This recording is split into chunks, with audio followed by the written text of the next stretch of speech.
to get perfect specimens, and so I had to, to find the caterpillar, I had to find the plant. And so that sort of led me into the botanical world, which is what I'm in now. So I have a fondness for butterflies from the past. But there's about 50 slides today. I picked things that we're likely to see in this area. By no means have I got all the butterflies you could see in this area. There's many more. I think our state has about 200 species, give or take. So there's a great diversity, and from time to time we find new ones, strays, especially with the climate changing. We're getting a lot of southern things coming up. So this should be just a good sampler for us, I hope. If it works. Why isn't it working? I click it, right? Don't I just click the big... Well, I can always hit it at the computer if I need to, but... Let's see. Here we go. What did you touch? Right here. Oh, okay. Very good. Woman's touch. There you go. All right, so if anybody wants to kind of ask a question or just interrupt at any time, please do. It's just like friends having a conversation, right? So this could be familiar to some of you. Spicebush, swallowtail. I put the food plants here. Spicebush and sassafras. It likes to lay eggs on members of the laurel family. And one thing you might notice here is the butterfly has a lot of blue on the sort of hind wings. In the swallowtails, that's how you can typically tell it's a female. They have more blue on them. And that's a common butterfly in our part of the world. Many of us have probably seen it. Sometimes it has a greenish hue to it. They usually have a couple of generations a year. They're more common in the spring. But I'll tell you something that's really interesting. I learned about spicebush swallowtails only by rearing them. And that was in the summertime, the first generation that's, the caterpillars are developing now, their chrysalis is green, okay? Because it's green outside, go figure, right? And then when they hatch, they give rise to a second generation and they lay eggs, and those chrysalids are brown, and they're the ones that overwinter. You can see why that makes sense, right? Isn't that interesting? Because, I guess natural selection, if you're a green chrysalid on a barky tree in January, a bird's going to get you, right? And so I would never have known that if I hadn't have sort of captured them and sort of reared them and done all that sort of nerdy stuff. You talked about, was any of them migrated? I can do that. I don't believe this is a migratory species. Of course, they fly around and stuff, you never know. But, I know that seems kind of obvious, but some butterflies other than monarchs do that. Like some of the sulfur butterflies will migrate.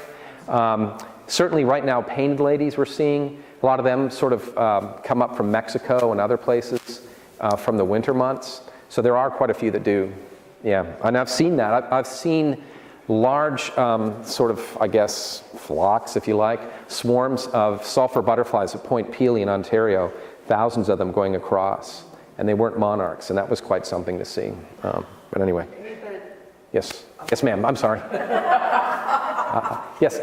Do they have to have spicebush and sassafras to go through the first stage? Yes, that's the larval food plant for the caterpillars. Nothing else will do. I won't say nothing else will do, because there's an old expression, sometimes the animals don't read the books and they do weird things. And so, again, for example, I know this seems self-evident, but if you think about it, like, it's a big world out there and the insects are numerous and small, and we don't know what they're all doing. And so when I was in college, I lived with a really neat English guy who had gone all over the world collecting butterflies and discovering new species in New Guinea and places like this. And we had a greenhouse and we reared butterflies. And of course we had spicebush, but sometimes, giant swallowtails that lay their eggs typically on citrus, we raised them on Chinese elm. Have no idea why. We've raised tiger swallowtails on cabbage. Maybe the artificial environment of the greenhouse, the female butterfly just did that. And so I won't say never, but in my experience, it's always got to be something in the laurel family. And that would include these two species. Now, there are more than one type of spicebush in our state. There's 3, I think, species of spicebush. I think I've heard tell, and I might be wrong, but I did read a report once where I think somebody found a larva on a tulip poplar and reared it up.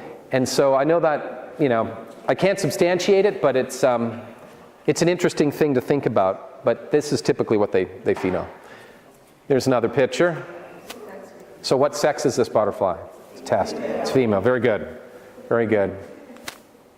Eastern tiger swallowtail, right? We know this one. What sex is this one, do you think? Yeah, it is. Not enough blue. So tulip, poplar, ash, cottonwood, a whole host of other trees, numerous things. This can be multi-brooded, maybe 2 or 3 broods a year. Very common in the spring. Up in Canada, where I hail from, there's a species that's very similar called the Canadian tiger swallowtail, and it was only in the last few decades that they realized it was different. They're a little bit smaller, but the caterpillar actually looks different in its third instar, third molt. That's how they sort of figured this out. Some people feel that the tiger swallowtails around here, they call them the Appalachian tiger swallowtail. I don't know if any of you are familiar with this, if you're enthusiasts. Again, experts differ if it's taxonomically valid or not. I'm kind of skeptical about it. But, you know, there's splitters and lumpers, right? This is how it goes. But this is a very common butterfly of eastern North America. There's the underside, feeding on budleia, I think, butterfly bush. Not a native thing, but butterflies seem to like it. And that's something I'd like to talk about too for a second is, when you think of butterflies, what type of habitats come to mind usually? Flowery, sunny meadows, maybe disturbed areas. And so there's a lot of thinking that, you know, there's more butterflies in this part of the world now than there were pre-Columbian sort of European contact, because what do you think this area was like 600 years ago? Forested, some prairie areas, some glades. And so butterflies have actually benefited from disturbed habitats. When I was a kid, the best place to catch butterflies were the train tracks, because they were sunny. Never found hardly any in the woods. So it's something to think about. You know, PAC is concerned with conservation, as we all are, I guess, because we're here today. But butterflies have actually many, not all, but many have benefited from human disturbance. And a lot of them will utilize foreign plants for nectaring, like you're seeing here. Question? Yes? Like disturbance meaning land clearing. Like historically speaking. So for example, if we could make a time machine and come back to Polk County 600 years ago, you'd have large tracts of mature forest. Not too many open sunny areas that butterflies tend to favor. And so there would have been butterflies here, but I bet the fauna would have been different and possibly less numerous. And that's counterintuitive to what we've been brought up to think of. A lot of other things didn't benefit from that clearing, but some of them totally did. Yes? Well, I would also assume that as we brought in even non-native plants like the budleia, the variety has provided more food, not necessarily the larval opportunity, but the food. Definitely more nectar sources often, and some larval even. Yeah, definitely, definitely. Now here's a female tiger swallowtail that's melanistic, the dark form. Some of you may be familiar with this. We have a number of butterflies here that sort of assume this coloration in mimicry of the pipevine swallowtail that's poisonous to birds to eat.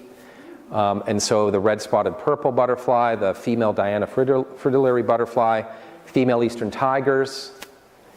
You'll never find a male tiger swallowtail that's black. Of course, now that I've said that, right? You're going to find one. But no one ever has. No one ever has.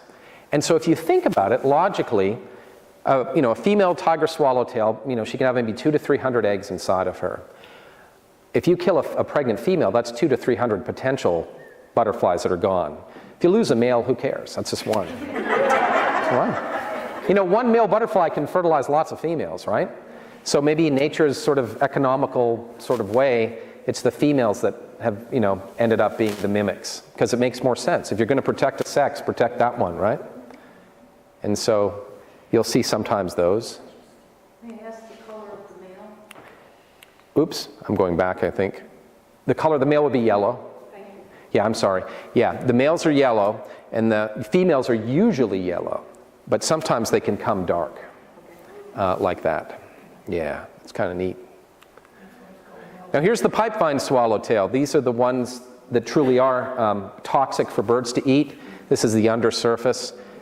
They're beautiful, beautiful butterflies, and they only lay their eggs on Dutchman's piper Virginia snakeroot, and these are toxic plants, and the caterpillar incorporates the toxins into its body, and then the butterfly thereby becomes poisonous. It's got bright colors, which in nature normally mean warning, right? This butterfly is commoner in the mountainous areas simply because the Dutchman's pipevine is commoner there. The Virginia snakeroot grows in the Piedmont, but it's scattered. So this butterfly is less common in the lower elevations because its food plant isn't as common. This butterfly, the pipevine swallowtail, has subspecies out west, some in Cuba. It's related to butterflies in the tropics called birdwings. I don't know if you're familiar with these butterflies, but they're the world's largest butterflies. And so this is kind of a representative of a group of butterflies that's far commoner in the tropics of the old world rather than here. Yes? Is Virginia snakeroot the one that's illustrated? This here? No, they're nectaring here on thistles. So that's full thistle, what I call it. Yeah, it could be. Yeah, so Thank you. I'm just listing the larval food plants, not the adult nectar sources. Yeah, that's okay. No. Yeah. So yeah, the pipevine. There's another picture. You can see this one's a little bit worn or damaged. You know, you can usually tell. Butterflies are usually on the wing only for a couple of weeks or so, depending on the species. Monarchs longer. That's an interesting thing about monarchs I learned by handling them. If you take a monarch butterfly's wing and bend it and let go, it'll snap back like you're bending your ear. You take that butterfly's wing and do that, you'll break it off. Not that I've done that, but I'm just saying it would, not on purpose. But you know, you can see these butterflies look variable in color because they're iridescent, right? Depends on the reflection of the sun and the things like that. Here's another picture of pipevine swallowtails, and maybe a lot of you are familiar with this phenomenon known as puddling, where after rain, butterflies will go on the road. And in the forefront here, we've got what actually looks like a green comma. So this is must be a higher elevation picture, because that's something you find normally like up on Mount Mitchell and stuff. A lot of these photos came from friends. But to me, this is really a good illustration of the upper surface and the undersurface of the pipevine. And even though that looks like it could be a female, even males kind of can assume that coloration. And whenever you see butterflies puddling like this, they're almost always males because they're after salts, and they need those salts to produce, you know, sperm to mate. And so this guy that I lived with, I told you about, in order to breed the butterflies, I remember I came in one day and I said, "What are you doing?" And he was peeing in the corner of the greenhouse. And I'm like, "I know you're kind of eccentric," but he said, "The male butterflies need this." He said, "I figured out over the years they needed salts," and he was supplying them. So I know it's funny, but it worked. These are things you pick up from strange people over time. So it's good for butterflies to go pee in the forest then? It won't hurt them. It won't hurt them. Now here's the larva of the pipevine swallowtail, and if you see this thing coming out of its head, I don't know if you've ever touched a caterpillar of a swallowtails, but they have this structure, and it's called an osmeterium, okay? You'll probably never hear that word again after today. It's called an osmeterium. And if you touch them, they evert it. It sticks out almost like a snake tongue. It has a nasty smell. And it's meant to repel predators. And of course, you know, this is a fairly colorful caterpillar. And it's telling potential birds in lots of ways, you don't want to mess with this. Because, you know, they feed on these toxic plants, right? And what's neat about pipevine swallowtail caterpillars is they tend to feed in groups. So you'll see a number of them together, especially when they're little. And if you ever want to find them, it's actually kind of easy. If you're driving up some of the mountain roads, or if you're going up to Tryon Peak or wherever, and if you ever see any pipevine and it looks like it's been chewed up, just flip it over and you'll probably find some. Right? Let me come in. Black swallowtail. What sex do you think this one is? It's a male. Not enough blue. Now these are the type of butterflies, a lot of times we find their caterpillars on things like parsley, dill, or Queen Anne's lace. Now anybody notice anything about my list of larval food plants there? They're all what? Carrot. They're all the carrot family, and they're all not from here really, right? And so this butterfly is a butterfly, they're not really 100% sure of its native range back in the day. Some people think they were native to Midwestern wet prairies that had certain members of the carrot family, you know. And they sort of, as we cleared land, they've sort of moved east. And this is a common butterfly of gardens, suburban parks. It's actually a butterfly I rarely encounter outside of areas near people. So that makes you think about, you know, again, where were they back in the day? You just never know. But it's a neat butterfly. It's got a neat caterpillar. There we go. We were talking about zebra swallowtails earlier. Pawpaw and dwarf pawpaw.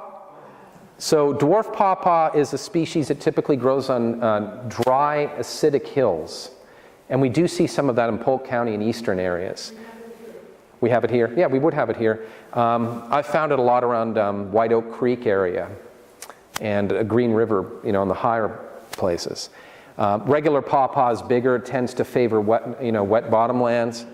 I just read a paper actually that you know, is purporting to say that the two species of pawpaws can hybridize. I didn't know that, but I guess you live and learn. But anyway, the butterfly doesn't care what we call the plant, it just lays its eggs on the plant. And it's the only type of plant this butterfly will ever feed on. There's other species of pawpaw in Georgia and Florida that are not terribly common. The butterfly will utilize those also. But again, this is a butterfly that's a group of butterflies that are more common in the tropics. They have more species down there. But you can see it's pretty aptly named, right? Zebra swallowtail. Sometimes when you see them flying in the spring, they almost have a bluish-white kind of color, and the spring generation is quite small. And they can look like a cabbage-white butterfly until you kind of grab them and you're like, wow, it's a swallowtail, right? A really neat butterfly. I like this one a lot. Giant swallowtail, hop tree and prickly ash. Those are trees in the citrus family.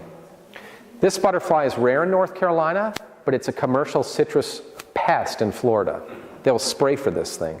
But this butterfly is the largest butterfly in North America. You can find it all the way up to southern Ontario. There's a lot of prickly ash up north. There's hop tree on Tryon Peak. Excuse me, I wouldn't be surprised if this butterfly occasionally comes through our way.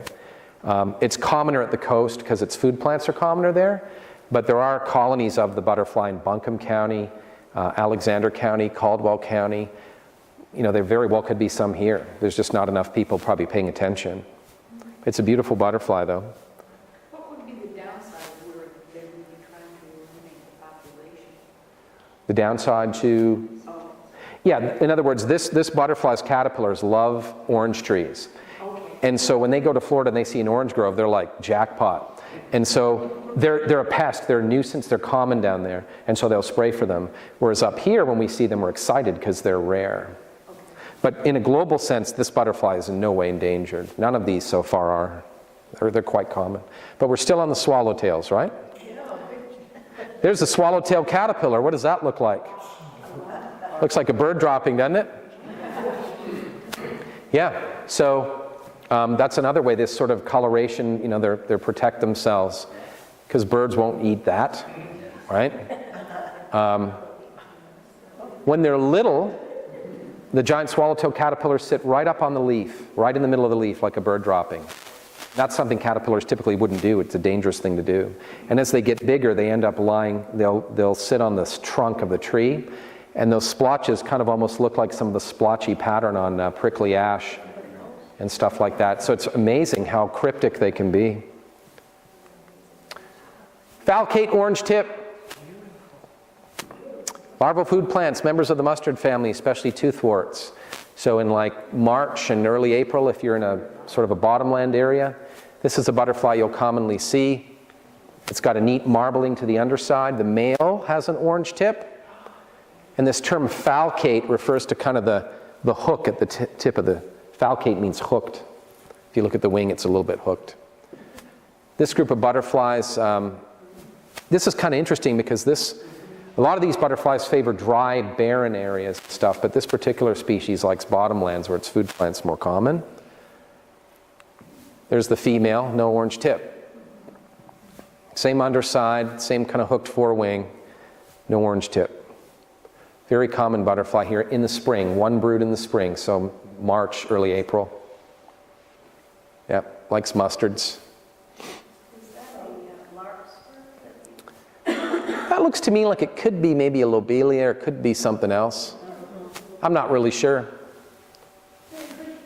Yes? When you have a species like this that has one family and then it's over. Yep. Where is the larval state staying somewhere through the winter or something? Pupa for this species. Yeah, so it will overwinter as the pupa. Some butterflies will overwinter as an adult, and when we get to those here, I'll show you what those are. But typically, most of our butterflies here will overwinter as a pupa. or chrysalis, I should say, because a pupa is a moth. Some will overwinter as an egg. Some, like the viceroy that mimics monarchs, will overwinter as a partially grown caterpillar. But most butterflies, it's the chrysalis, because I guess it's safer that way. And so do they do that on their larval? Anywhere they want. Yeah, probably not their larval host, because their larval hosts, will probably kind of die down. And as you want something rigid, right? And that's an interesting thing about some of these butterflies, again, that I learned by rearing them, is that some of the chrysalis will go into a diapause and they actually won't emerge for a year. That's a long time. And it's almost like nature's insurance policy. So if there's a really bad spring that's super dry, there's always a couple, 3 dozen that have kind of gone under a rock where it's a little colder and it made them take longer. So there's at least a few that are going to make it. Yeah, it's just kind of a strange thing, Numbers game. Cabbage white. We familiar with this one? Members of the mustard family like cabbage. Maybe you didn't know that cabbage was in the mustard family, but it is. And this is a European, I guess Eurasian import butterfly. It's one of the few we have from somewhere else. Some people think it's displacing our native checkered white butterfly. It's become quite scarce. Yes, sir? Yes. It could also be like horseradish for the food plant, right? It could be. Yeah, very good. Yeah, horseradish. So here it's nectaring on what looks like liatris or blazing star. They'll nectar on wherever they can, but they'll lay their eggs on mustards. And I think we've all seen this butterfly here and there, and everywhere, right? There's the caterpillar. A lot of butterfly caterpillars are slug-like. They're not like your classic little happy caterpillar walking along, right? They've got a head that's underslung, right? Just green. There's the checkered white I mentioned. This used to be a very common butterfly, apparently. I've only seen it one time in 17 years here. And so I'm sure there's more than one here, but I really do think something's going on with this thing. I'm not really sure what, but it's getting scarce. But you can see the checkered pattern. And like a lot of the whites, it likes mustards. Is it a wild mustard that they feed on? Typically, this would have been back in the day, but the cabbage white will feed on any mustard it can. This one perhaps is more host specific, and maybe that's one of the reasons it's not doing so well. Yes, ma'am? Do they ever bother things in a peach orchard? I wouldn't think so. No. I was helping in an orchard one time, and they were flying around. I thought they were kind of cute. And my cousin had owned it. Boy, he stomped on that thing and killed it. He said, that's the worst pest around here. Well, there are other species of white butterflies in the south, and perhaps some of them may be pests in orchards. I don't know. I don't either. I've not heard that. He might just not have been referring just to the peaches. He might have, because it's a farm. Yeah, if you're a farmer of cabbages, the previous butterfly, you hate that thing. Yeah, you don't like that thing at all. It's a pest, yeah. Orange sulfur, members of the pea family, including clovers. And so some people, there's a species of butterfly in Europe that's yellow called the brimstone. I don't know if any of you have heard of this, but you think of brimstone like sulfur. And some people feel the origin of the word butterfly comes from these particular butterflies because they're yellow, like butter. So if you're ever wondering where that came from, that's the story. I don't know if it's true, but this is a super, super, super common butterfly. Excuse me. All over the place. Many broods, common.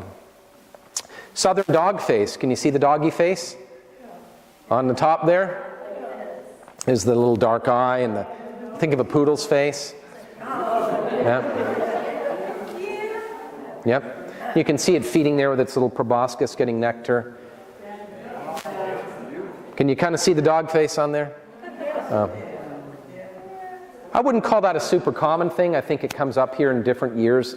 Particularly if it's a warm year, in months like October, you can get some really cool things coming up from Florida and places like that that have maybe managed to squeeze in a third partial brood. And so with the way the climate's been lately, who knows what's going to turn up, right? So they winter in Florida then? Often. Yeah, and maybe Georgia, maybe the coast even. Here's a dainty sulfur. This one likes asters, just a little guy. This is one that I think would be a bit of a stray around here if we ever, they'll pop up here and there. It's not something we see a lot. But it's got that neat red marking on the hind wing I thought looked kind of cool. Harvester, look at this one. Larval food plants. No, it's a carnivore. Its caterpillars feed on woolly aphids occurring on beech, alder, hazel. And so this is the only butterfly, I believe, in the entire New World that's carnivorous. And it's neat because it'll go from egg to pupa in about 11 days. That's very quick. Maybe the diet's rich in protein. And the pupa, which I don't have a picture of, but the pupa looks like, or chrysalis, excuse me, looks like a monkey's face. Google that when you get home.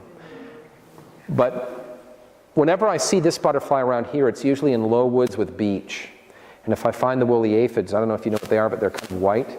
And if you run your finger along, you feel a bump, you can sometimes see the caterpillar. But it's a neat butterfly. It's a carnivore. There's the caterpillar. It's a slug. So none, it's a meat eater. This group of butterflies is, these meat-eating types are commoner in sort of Africa and the Australasian region. And a lot of these butterflies have relationships with ants, because you know how ants will tend aphids to protect them? And so the butterfly needs to ward that off. And sometimes the hairs on some of these species produce chemicals that kind of make the ants sort of happy to have them around. If you put it that way.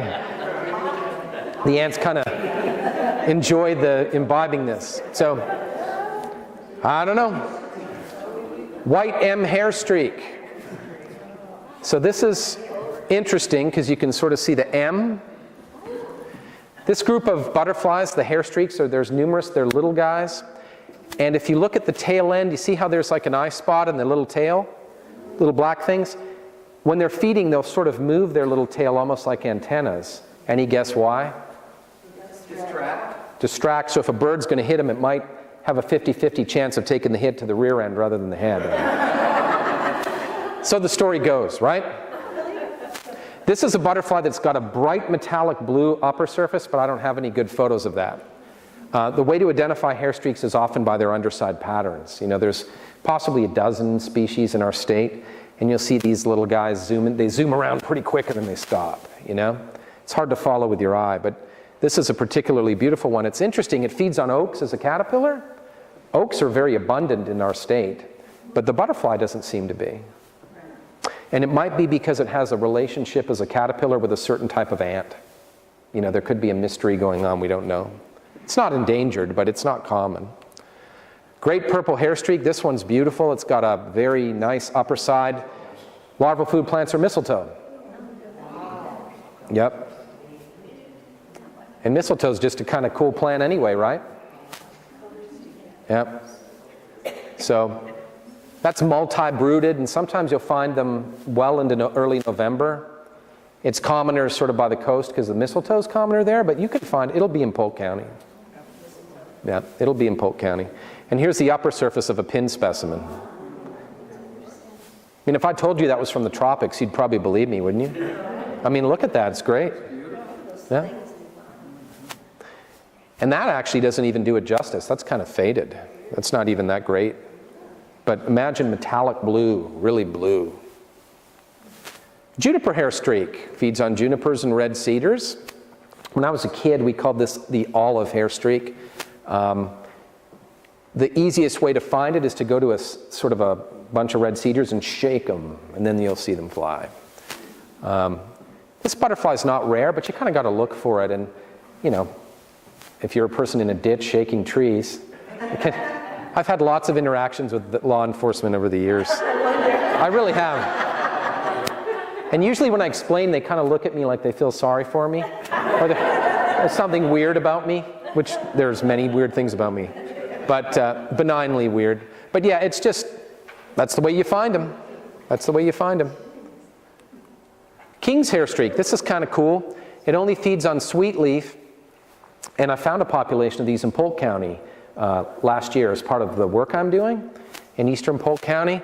And it was just an area that had a ton of sweet leaf. And I thought, I wonder if King's hair streak's here. And 10 minutes later, it's like, yep, there it is. The way you tell this one is, see the little cap over the black? The orange cap's the black? Because a lot of them look superficially a lot alike. Horse sugar, Simplocos, horse sugar. We have a lot of that in Polk County, and some of it grows really big here. Like I've seen horse sugars here 35 feet tall. It's crazy, crazy big. It's a small shrub, small tree, yeah. King's hairstreak is probably, it's commoner at the coast where the food plant's more abundant. But again, I think it's underreported because not many people are looking at stuff like this. And it's difficult too, if you go to a store like Barnes & Noble or go to Amazon.com and you'll buy that book, Butterflies Through Binoculars by a guy named Glassberg, it's difficult to focus on a butterfly with binoculars like this. Sometimes it's easier just to catch it, you know, and then let it go, or not. But either way, King's hairstreak. Coral hairstreak, this is a hairstreak that doesn't have the little tails at the back, and it's got lots of these neat little orange blotches. Cherries, possibly plums, right? Cherries in the rose family, so I bet this thing would lay its eggs on a few other things if we paid attention. It could. It's a nice little one. Brown elfin, blueberries, among other members of the heath family. Further north, it would feed on things like leatherleaf. We do have some of that in North Carolina, but it's rare. Anything in the heath family, you know, maybe huckleberries, blueberries. This is very early spring, like maybe late February, early March. A good place to find these is if there's a power line cut going up through a pine forest and there's an open area that's sunny, you'll see a lot of blueberries. I normally find this thing feeding on something called cypress spurge, which is a horribly invasive, nasty yellow plant. Butterflies love it. They love it. Then adults will love it. Sometimes I've seen them nectaring on serviceberry, if you know what that is. Sarvisberry, shadbush we used to call it in Ontario. But it's brown and sort of unbutterfly-like, and it's sort of rapid flight, and it'll land on the ground and you can't see it. But it's kind of uncommon, but we definitely have that around here. Eastern pine elfin feeds on pines. It's another one of these little brown ones. Pretty neat little guy. I guess the caterpillar must have an interesting digestive tract to digest pine needles, because they've got, you know, those terpenes and chemicals that are very, you know, yeah, turpentine, precisely. Yeah. Early spring, the elfins, you know, just like their name suggests, they're tiny, early spring guys. This is just coming to an end now. All of these guys are kind of done almost. Spring azure likes blueberries. This is a group of butterflies that recently has been split into a number of different groups. There's the holly azure, the dusky azure. Again, it depends if you're a splitter or lumper. There's probably some justification. They seem to be more host specific. Some feed on goat's beard, which is completely not a blueberry. And so these are the little blue butterflies you see in the spring and the summer that zip around you along trails. It's not very scientific sounding, but that's what they are. And they go by many different names. Eastern tail blue. This one likes peas and clover and vetch. This is common. Females are darker than the males. You can see it's part of this hair streak group of butterflies. They're called the lycinids. That's the technical name. Very common. Again, I don't know if you've ever seen hillsides where the Department of Transportation plants bush pea, bush clover. They'll lay their eggs all over that. They love it. Vetch, all that nasty invasive vetch. They love it. They love it. They don't care. Yeah. So they're adaptable for certain. Snout butterfly, aptly named. You see that? This is an interesting group of butterflies called the brushfoot butterflies. That thing that looks like a nose is just the butterfly's palps, an exaggerated palp. They'll lay on hackberry and sugarberry, which are common trees around here. These will migrate, to your question. When I was a kid in Ontario, later in the summer you'd see them sometimes come up from the United States because hackberry's rare in Ontario, so we'd get super excited. These butterflies don't typically come to flowers. They'll feed on sap flows or rotting fruit, dung. Even I've seen them on dead animals, carrion. And so they rarely, I won't say never come to flowers, but hardly ever. But this is an interesting butterfly, the snout. Another cool thing about brushfoots is when the female butterfly lands on a plant, she's got chemical receptors on her back legs that tell her if it's suitable for her caterpillars, and that will stimulate her to immediately lay an egg when she lands on the right plant. And so you can often tell the sex of the butterfly by its behavior. Male butterflies are zipping around looking to find a female. That's all they care about. That's their focus is sex, right? Female butterflies are very deliberate. They're kind of like in the undergrowth, they're kind of touching. And so, they're after different things, right? So, but these butterflies, brushfoots, are a neat group. Pearl crescent, asters. There's a number of different ones of these around.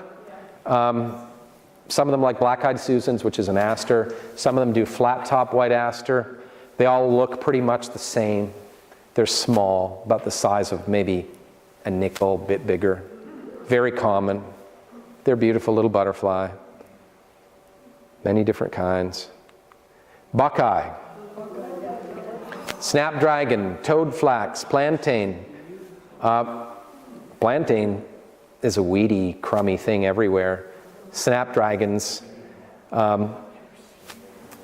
Oftentimes you'll find these butterflies in cow pastures where the cows have been walking, maybe because I think plantain likes that kind of thing.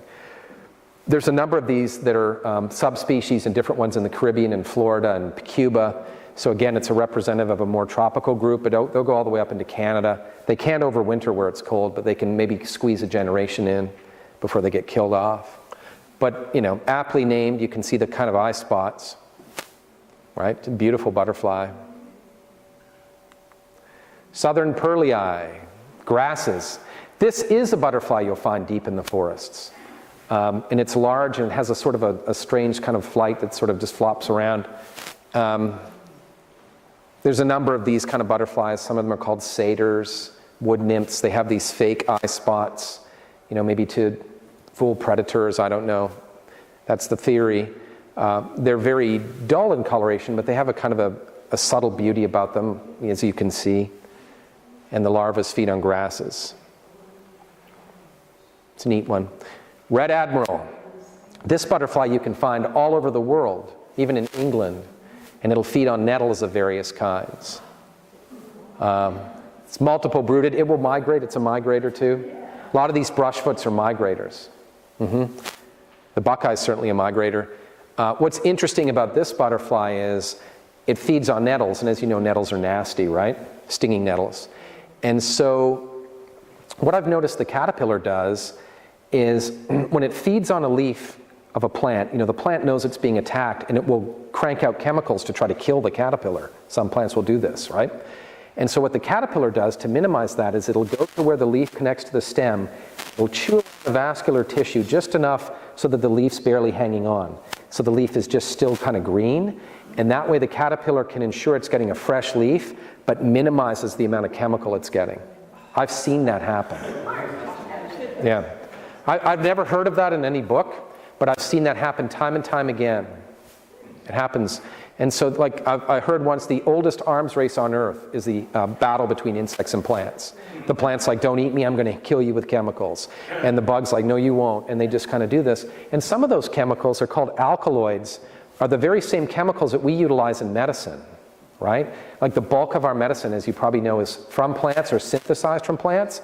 And a lot of those alkaloids are because of insects, or plants have evolved to fight insects. So in a really weird way, our medicine sort of benefits from bugs eating plants, right? But the red admiral, that's a good one. Gulf fritillary, passion flower. And I think, PAC, did you get some larvas? I'm not sure. Oh, goodness. Yeah. This is a beautiful butterfly. It's another one of these butterflies that has many representatives in the tropics because the food plant, the passion flower, there's more species. I don't know if you're familiar with a butterfly called the zebra longwing. You see them in Florida. That's part of this group. But this is a beautiful butterfly. Last year, there were a lot of these around. Some years there's more than others. It's a migrator again. I don't know if it can overwinter here. It's probably too cold for it, but I could be wrong. Question mark. Nettles, false nettles, hackberry elm, and a whole bunch of other things. And this underside looks like a dead leaf. The top side's bright orange. And so the theory goes, if the butterfly is disturbed and it opens its wings to fly, the predator's like, whoa, what? And then it's gone. When these things fly, it's like a bullet out of a gun. They're out. And the reason it's called a question mark is it's got a little squiggle and a dot that kind of looks like a question mark, but not really. There's another one that looks just like this called the comma, and it pretty much looks the same. It's called the comma. It just doesn't have the little dot, which isn't very evident. But this butterfly will overwinter as an adult. It'll go into garages, hollow trees, eaves troughs, and it'll sleep the whole winter. And so sometimes when you've got a really warm day in January, if you're out in the woods and you see a butterfly, you're like, what's going on here? They're just waking up. And they'll often feed on rotting fruit that even up in Canada has been under the snow all winter. They will feed upon this. A funny story is sometimes they'll feed upon the fruit when it's really ripe, and I've seen them become so intoxicated from the alcohol that I've literally like taken the butterfly and knocked it over. And it'll just sit there. It really will. They get intoxicated. I couldn't make that up, I promise. It's true. Variegated fritillary. So violets, passion flower, mayapple, moonseed, everything. This butterfly is multiple brooded. I see it really early in the year. I see it late in the year. I kind of just see it everywhere. It's just very ubiquitous butterfly. And again, all of these, Piedmont mountains, all of these you could bump into in Polk County. Rutherford, Burke, Spartanburg, place like that. Morning cloak, willows and elms. This is a beautiful butterfly. It will migrate. It overwinters as an adult. It's called a morning cloak because the underside of the wings are very dull, sad-looking colors. It's camouflage, right? But to me, this is one of our most beautiful butterflies, I think. It's just, look at that. The blue dots and the yellow. In England, they call this the Camberwell Beauty. And they will sometimes migrate to England, I don't know from where, here or the continent. There's a famous, I don't know if you're familiar with the book by Oscar Wilde, The Picture of Dorian Gray. You know the story where the young guy looks good and the picture ages and he becomes horrible. There's a scene in the early part of the book or the movie, if you watch it, where one of the guys catches one of these in the garden. And he's like excited because it's rare in England. But it's a beautiful butterfly. Got to talk about this one. Monarch. And I don't know if you can detect this, but you see the two little dots there? That's how you can tell it's a male monarch. Females don't have it. Female monarchs are also a little duller in coloration. I can remember being a kid in maybe October when the monarchs were migrating, and they would congregate in trees, by the thousands. And a friend of mine and I went to our neighbor's yard without telling them because there were monarchs in his tree, and we took a ladder and we went up the tree, and there were probably about 5,000 monarchs sleeping there. And we just sort of were sorting through them. One of them we found was super dark. One had 5 wings. And you just get big numbers, you'll see weird stuff. The monarch butterflies in Hawaii are white. There's a different population. Monarchs will breed in the Canary Islands. They'll overwinter in Mexico, as most of you probably know, but they'll also overwinter in California and Florida. They're smaller groups. This is a poster for conservation, and yet this is one of the world's most abundant butterflies, truthfully speaking. But the wintering grounds in Mexico are sort of the weak link right now, right? Yes? We were curious, it doesn't go to Costa Rica, does it? I think it might. I won't say yes or no. There are closely related forms that do go to Costa Rica. I don't know. It might do. Yeah, this lady has this T-shirt that she bought. I see that. Costa Rica, and it's got all the butterflies, and we couldn't find them. There may not be monarch butterflies, but this thing, I don't know. Yeah, definitely Florida and Mexico though. They prefer Mexico. They winter, I guess so. They winter in the cold mountains of Mexico where it's just cold enough that they don't freeze, warm enough they don't freeze, cold enough so that they don't use their energy reserves. What's really interesting about monarchs is, well, there's many things interesting about them, not least of which is their migration patterns, as you know. But they also, depending on what brood of monarch it is, they behave differently. And so, for example, the first brood of monarchs that come back from Mexico, they are flying very high, and they come down and lay an egg, and they just keep going. They're colonizing the continent, right? The second brood, in the northern part of their range, like Canada, New England, they just stay put. They don't go anywhere much, and they breed in place, and they build up their numbers. And then that next generation, they're the ones that go south. And what's really cool is, I've told people this, we've got these sort of smartphones now, they have compasses. And in the fall, when you see monarchs migrating, every time I see them going, I get out my compass, and sure enough, they're going southwest from where I'm at. Every time. They're heading to Mexico, or Florida maybe, right? And so, this butterfly is not in danger of extinction. It's not? Mm-mm. But are the numbers declining? Probably, everything is, it seems. But I promise you that this butterfly is not going extinct. It will not go extinct. What if they cut off all the trees on those mountains? They'll take a massive hit. Their numbers will go down, and they'll still be wintering in the Canary Islands, Florida, and California. Some, just not a lot. Well, fortunate is there were a lot coming from Mexico this year. There could be. Yeah, some years, and butterflies will often cyclically be parasitized by little tiny wasps of various sorts. And so some years there'll be a bumper crop. Weather probably plays a role too. It's an interesting thing about the monarch. I think this is a butterfly that's benefited from disturbance also, because the primary food plant of monarchs, well, the only food plant is milkweed, right? But the common milkweed is the one that I find caterpillars on 99% of the time. That little orange butterfly weed that we all grow in our gardens? I've never seen a caterpillar on that. It's very hairy. They don't like it.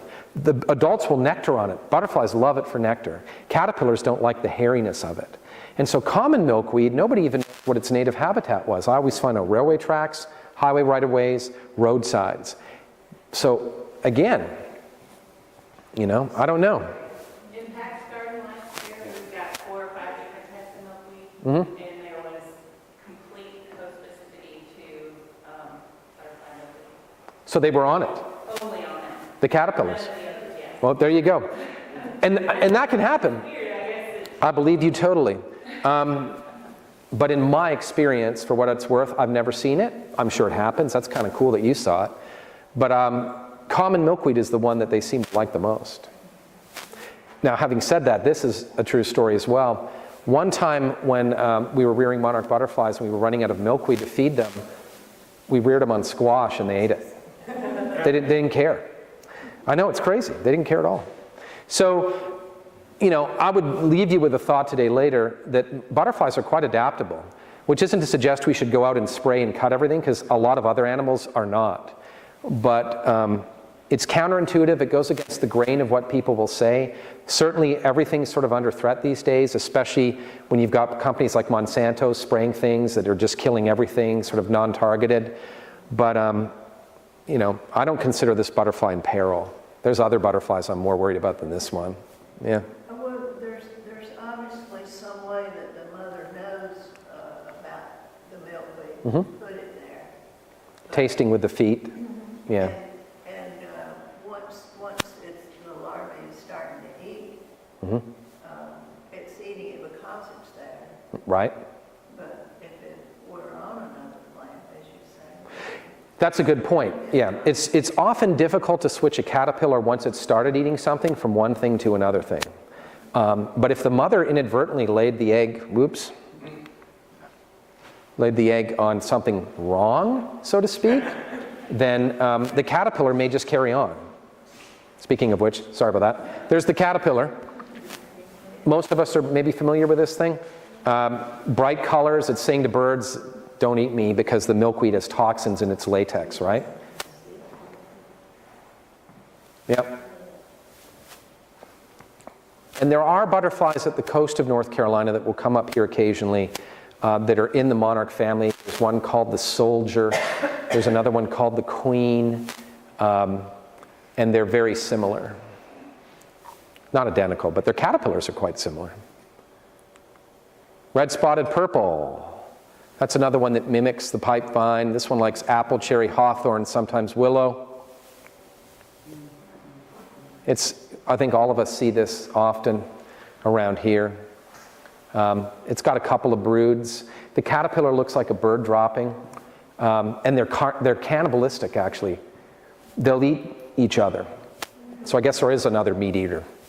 But it normally eats plants. But if you crowd them, they'll eat each other. And they overwinter as a half-grown caterpillar, typically. And they're closely related to viceroys that mimic monarchs. And in fact, there's been occasions where they've hybridized. Yeah, yeah. So now we come to this group of butterflies called skippers. We familiar with those? There's a myriad of them. They're small, brown and orange typically. They have little patterns. They can be difficult to tell apart unless you have them in your hand, and even then. And they're a butterfly too, because as you can see on the antenna ends in a knob, whereas moths, of course, are feathery antennas typically. But this one's called the little glassy wing. It likes a grass called purple top grass. It's a very abundant grass around here. And in terms of skippers, they're, in our state, there may be 30, maybe more. There's lots of them. And they're brown. They're somber in color, a lot of them. Here's one called the fiery skipper. Bermuda grass and crabgrass, like we don't have a ton of that, right? But some of the skippers are quite rare, though, depending on their food plant. Northern cloudy wing, feeding on buddleia again. Pea family, particularly clover. I think a lot of people could be forgiven for calling this a moth. It's brown, right? Caterpillars are kind of funky on some of these things. I wish I had some pictures for you for those. They've got big bulbous heads on them, and they look really weird. Zabulon skipper. I think this is a female. It's kind of a neat one. Various grasses. Pretty cryptic. And so the sequence I did the butterflies today in is usually the sequence that they're classified based by scientists. You'll often start with the swallowtails, end up with the skippers. One of the neat skippers that we've been trying to find around here is the one that gets into yucca plants. Maybe you've read in The Most Wanted. I know Pam and I found a population up in, was it Henderson County? Thank you. Yeah, it was the only known mountain locality, and it was in a church graveyard area, right, by the road. And I suspect that they get transferred there on nursery stock sometimes. And it's reputed to be a rare butterfly here. But we found it in Rutherford. It's color pattern. Pardon me? Color pattern. Brown. Oh, okay. Brown and orange. Fairly nondescript. But it's a neat one. But yeah, if you wanted to find the butterfly, knowing what plants they prefer is a really good way to look for them. Mm-hmm. And that's it.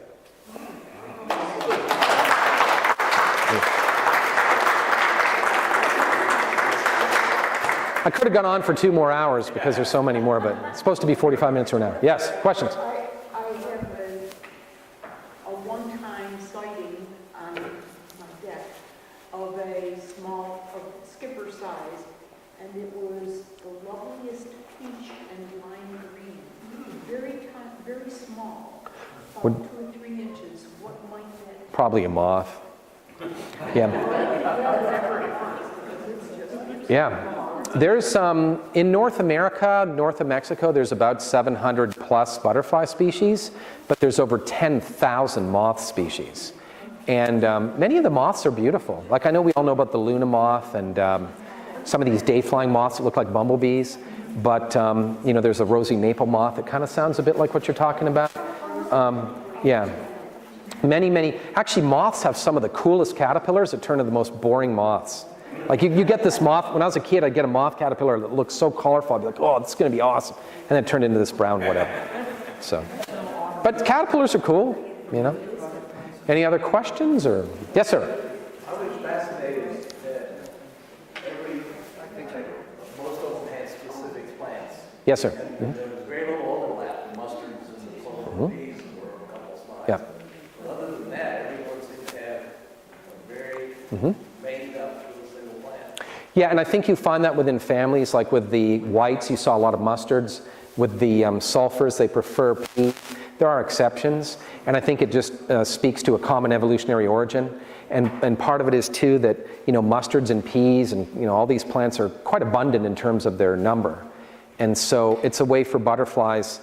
The technical term is niche partitioning, so nobody's stepping on other people's toes. And I guess whatever plants are outside of this building, I guarantee you some moth, butterfly, or beetle is eating it like now. And so, but that host specificity within families is common. Now, some butterflies are very host specific, and they're often the ones that end up being rare because their plant is rare. Does that make sense, I guess? And so, it just depends. Just depends, yes? I have a wild question. Have you ever tried to transplant milkweed? Yeah, it's really hard. They hate being moved. Yeah, milkweed to me is, I've done it, but they have a big taproot, and when you move it, they get grumpy about it. Right? They really don't like it. The way to do milkweed in the garden to me is you get the seeds, and then as soon as they start with their first couple, 3 real leaves, put them in then, in a big old hole. And then they'll be okay. And then they start to spread. They'll send like runners up, and 5 feet away there'll be another. You know, this is how milkweeds do their thing. But there's actually, milkweeds are a really neat group of plants. Like we know about the orange milkweed, right? Butterfly weed, and the common milkweed. But in North Carolina, there's probably about 30 species. And some of them are quite rare. There's some really neat ones that you can find. And I encourage you all to plant them in your garden because they're really cool. Yes? So just repeat, David, how you would do it in terms of if we, Milkweeds? yeah, start. Well, what I would do is, in the winter time, well, you can do it one of 2 ways. If you plant seeds out in your garden straight up, oftentimes like mice or the weather or something kind of nails them. So what I tend to do when I grow milkweeds is I'll take my milkweeds, buy them from, there's a number of places you can buy them online, and I'll put them in a plastic bag in my fridge in some damp sand, a handful of damp sand, not soaking wet. And that's called cold stratification, and you'll put them in for 60 to 90 days. So let's say we put our milkweed in after Christmas, after New Year's, and we take a plastic bag and we take some wet sand and we mix the sand in with the seeds and we put it in the fridge with a date on it. And then when 90 days-ish are up, then we get a little pot and we plant them in the pot, right? And then when the first couple, 3 real leaves come up, then we'll put them where we want them to be forever because they hate to be moved. They love it, they need total sun, and they hate to be moved. That's milkweeds. Yeah, there's many sorts of milkweeds. Yes? The toxin that the monarch concentrates from it, what, let's say a dog ate a monarch. Probably puke it up. I've seen, not to put too fine a point on it, but I've seen a robin throw up a monarch. What if you Yeah. collected the heads of a good monarch and fed it to I don't know. Get back to us and let us know. I don't know. The reason I'm curious is because many years ago, I knew a guy who got a PhD from Duke University. I figured he knew what he's talking about. He showed me a little vial that he had on his desk at the University of Tennessee, where I was at the time. And he said, there's enough in there to kill a person. Could be. Yeah, it's the milkweed. It has a chemical that's called a cardiac glycoside, so think cardiac arrest. And so milkweed, if you can actually make a syrup from the flowers, it's really delicious. You can, if you boil the early leaves, you can eat it, but that latex white stuff is really poisonous. And so, oh yeah, and so if you eat that, you know, you'll throw up, and I suppose if you eat enough of the plant, but maybe what your friend did was by having the caterpillar or the butterfly, maybe it's really concentrated in their tissues, and so maybe just, yeah. Concentrates in the head of the monarch. That could be absolutely accurate, I have no idea. But it makes sense, you know, so it could be true. How would you find out? Google it. I don't know, it sounds like you've got a summer project ahead of you. I don't know. It's pretty crazy. I don't know. But you know, in World War II, you know the milkweed pods?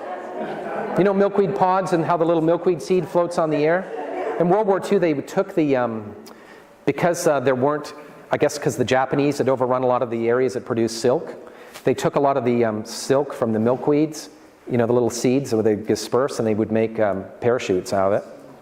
I know that Native Americans would take the sap and they'd roll it up and they would make like balls out of it, like it's a rubber, like a latex kind of rubbery thing.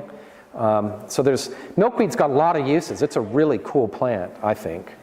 You know, some of them are quite rare. Any other questions? Butterflies, butterfly gardening? Thank you. You're welcome. Thank you. Good.